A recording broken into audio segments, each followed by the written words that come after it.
Es el presidente de la mentira, nos estuvo engañando, porque esa información la conocía. Y unos hechos tan graves creo que se merecen la mayor reprobación de este Parlamento.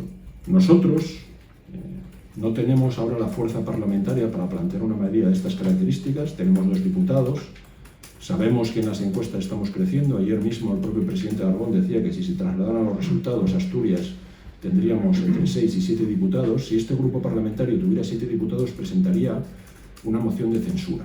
Por eso, nosotros instamos al Partido Popular, que tiene 10 diputados, a presentar esta moción de censura.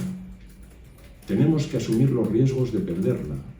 El presidente del Principado, que nos retaba a todos los grupos de la oposición en el pasado pleno a presentar una moción de censura, cree que puede salir reforzado. Una moción de censura, aunque se pierda, nunca sale reforzado un presidente. Nosotros ya les decimos que la vamos a apoyar, una moción de censura del presidente del Principado.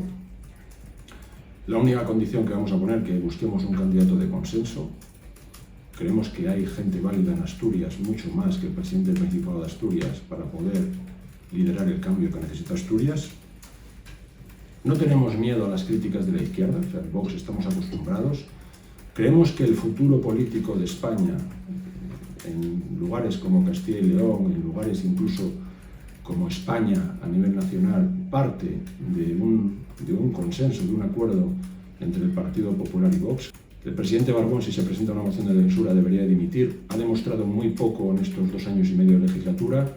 Solo planteamos que haya un candidato de consenso para presentar esa moción de censura. Y no tenemos miedo a que se pierda. Creemos que es un debate absolutamente necesario a día de hoy y con el engaño masivo que instó el presidente del Principado de Asturias a todos los asturianos.